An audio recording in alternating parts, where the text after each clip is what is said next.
Well, hello and welcome to Good Times, Mr. Asif Kapadia. You know, they call you the best chronicler of tragic fame. What would you say to that? I don't know. I don't want it to be just tragic fame. I'm quite interested in just telling stories of interesting characters. Sadly, two of them died very young. Maradona's still going.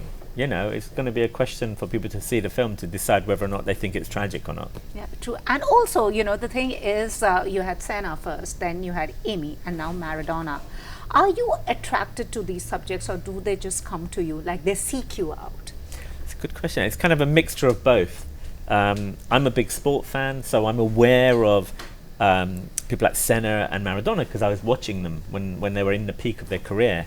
I guess I'm kind of interested in pop culture, but the idea of taking pop culture and then revisiting it and looking at it with a different lens, in a weird way, a bit like someone like Andy Warhol doing pop art, where this information is out there, these photographs or these visuals are out there, but you take it and you reassess them, and you look at them with a kind of sense of the media or success or fame or kind of nationalism, whatever it might be, and politics and family, and bringing that all in to explain these characters that you already know about, but hopefully you then see in a new way.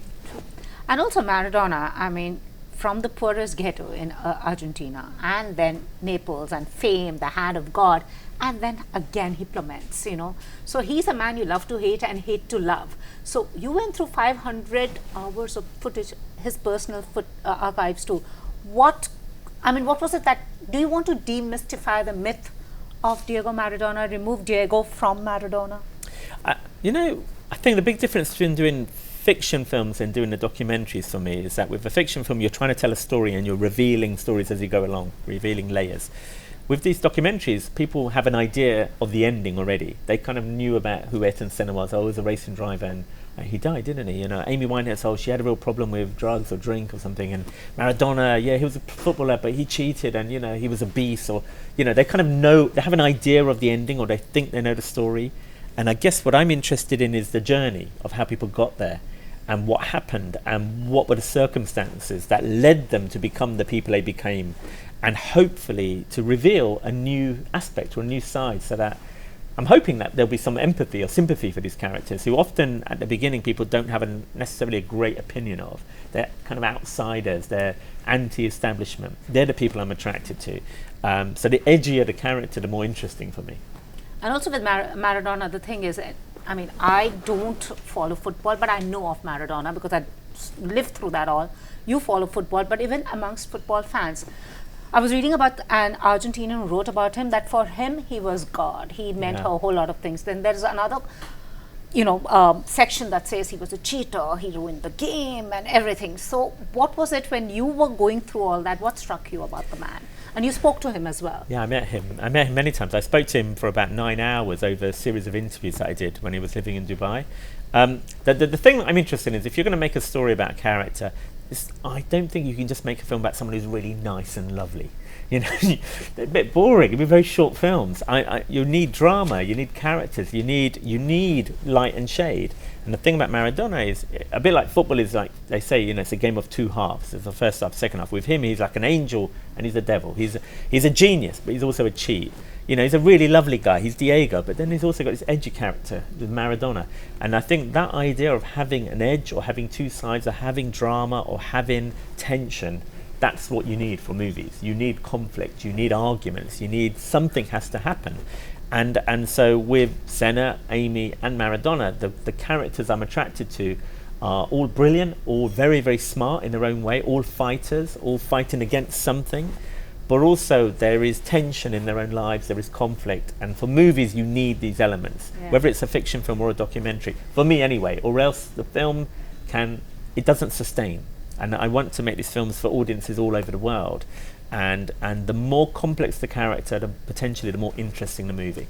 And apparently when you wanted to meet Maradona, you were warned that he's going to lie through his hat.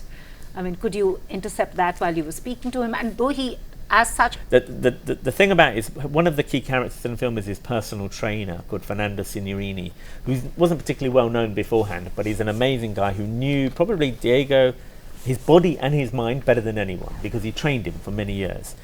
And Fernando Signorini, when I interviewed him, I said, look, I'm going to meet Diego next week. I'm going to Dubai. Any advice? And he said, well, you just need to be aware that you will be in the presence of one of the world's greatest liars. Now, he said that as a term of endearment, like he's a trickster, he's cunning, he's smart. He played football in that way. Football is about tricking people. You think you're going to do this and I do that.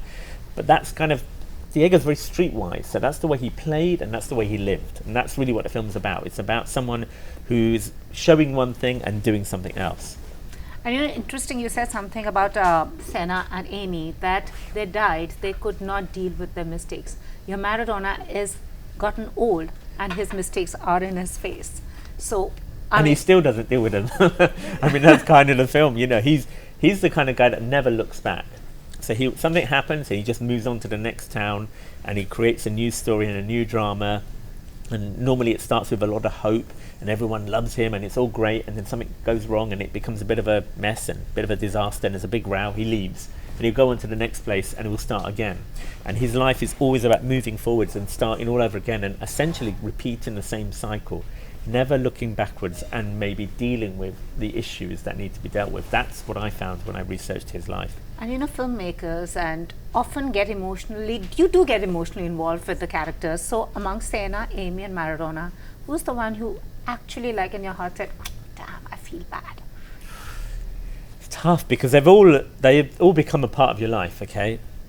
I mean, Senna, the journey of making Senna was a very kind of amazing journey. It was something totally new. I'd never made a doc before.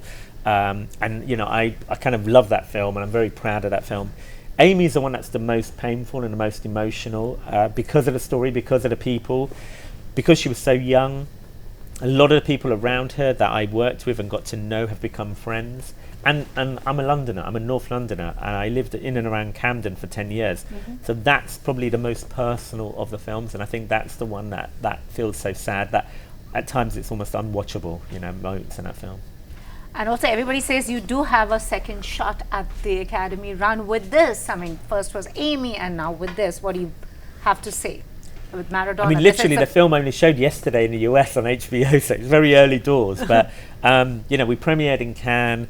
The reaction's been really positive all over the world. And I didn't think this would be a film that would kind of connect in the US. But so far, touch wood, anywhere, please. It's gone down well. And we'll see. It's not something that I decide. It has been selected for certain key events and festivals in the US where they kind of pick a long list of movies, and hopefully we'll see. But it's fingers crossed for you. It's not for my kind of decision. I don't get to pick that. That just happens. Also, for somebody who's done films with people playing other people and doing these bio documentaries, which is more satisfying for you as a? I mean, I love the machinery and the kind of circus of making feature films and being up on a mountain or in the Himalayas or in the North Pole with like an army behind you, 500 people so you can get two people looking at each other. But then I also love the kind of intimacy of making these documentaries where there's just myself and one person talking and I'm the sound recordist, and the kind of honesty and the kind of fact that it's a much more organic process. So when I make the fiction films, there's a script, you have to raise the money, you have to cast it, you shoot it, you edit it. When I do documentaries, there's no script, there's no paper. With Amy and Maradona, there was literally the character, and then we were just left alone for 3 years to make the film. And the films have done pretty well. So I've enjoyed the freedom, the creative freedom to take the story wherever it goes organically and via the interviews. But I do miss shooting with the machine and being on a mountaintop somewhere and chasing the light, all of that fun stuff. That's really where my love and passion came from when I was 17 and I started working on films. So you do approach a documentary without a storyboard in mind, and it's like, let's go on a ride with you and see where it takes us. It literally is. I'm going to talk to people and the story will come out of what I learn along the way. I don't go in there with an intention and an idea saying it's going to start here and end there. Now, it may be that you have a gut instinct. I mean, there's got to be some reason why you choose to make the film. There's got to be a reason why you think Senna or Amy and Maradona are sustainable. For me to spend 3 years making a movie and living with these people, there's got to be something in there that connects with you. And what's interesting is it's not always totally clear. It comes out of the process. And It's almost detective work, it's journalistic, it's art, it's politics, and it's kind of part therapy, you know. And somewhere underlying within all of these films there's something personal. So even though you're making a film about these other people, there are elements and themes in there which I'm interested in. And also, you know, with biodocumentaries, they do get a limited theatrical release and film festival circuit. Now also with the OTT platforms, they are on it. So do you think that also has given filmmakers, it's like encouraging? Yeah, I think you know what's interesting is in a way feature films are all these big movies, everyone goes to see the movies, and documentaries are these small kind of like poor relation. But in my particular case, my docs have been seen by more people, they've made more money, they've won more awards, and they're more famous than the feature films that I've made. So, you know, sometimes it's the opposite of what you think it's going to be. You know, they're kind of out there and they live forever, and these characters, they find the audience finds them eventually. Senna wasn't necessarily a big hit everywhere when it first was made, but subsequently it's almost changed the industry, and everyone was affected by how that film was constructed, and the idea of not having talking head interviews and telling the story with archive and with images and trusting the footage, which is kind of the antithesis to kind of Marvel movies and everything being constructed and visual effects and CG. It's kind of using the texture and the imperfections of the material, but it's real and it's believable, which therefore means the emotions are deeper, I think. And I did the same thing with Amy, and Maradona's a similar thing. So they've kind of, as the technology has gone high-tech, I've gone low-tech. And weirdly enough, that works with an audience. So after Senna, Amy and Maradona, what next? Anybody intriguing you? I mean, right now, I would like to... you? Yeah, I mean, yeah, I've been talking to people and reading things. I'd love to do another feature film. I'd love to do more drama. I did a TV show called Mindhunter a few years ago for David Fincher, so I'd love to do something like that again. I mean, the industry's changed a lot. You know, there may be a series that I do next. I guess right now, for me, the biggest story, the one that I'm most fascinated about, is really all of the politics of the world. And, you know, how there is this split and kind of the rise of the right and kind of fascism in various places and dictators everywhere you look. And so I still like this idea of how these guys are all using the same tricks and the same language. They all seem to be a bit connected with what's going on behind the scenes. For me, that's the biggest tale. That's the biggest story. I think something along the lines of that I'd love to do. That would be interesting. Anybody from India that you're fascinated with and would be a nice subject for you to write? I don't know. Other than the politicians. I don't know. I'm thinking. I'm not sure. I think all of that is up for grabs. That's one of the joys of completing a piece of work, is to think and see what comes to you, and to come here, promote a film. Part of the reason to come here is also to just sort of like seep in and see, buy some books and go away and think and say maybe there's a project here or there. I'd love to come back and make a film in India. Thank you so much. And before we go, in one word, how would you describe Senna, Amy and Maradona? One word. That after you finished, one word, that an adjective, anything. Warriors. You made the warrior too, all right. So you love warriors. Thank you. I mean, somebody said that to me. Somebody saw the film and said, you know, they'd seen The Warrior and they'd seen Senna, Amy and Maradona, and they said that for him, they had one thing in common. They were all warriors. I thought, I like that. Actually, yeah, fighting for what they stood for and for their place under the sun, whether it be good or bad. Thank you so much and all the very best. Thank you. Looking forward to watching Maradona. Thank you. Cheers.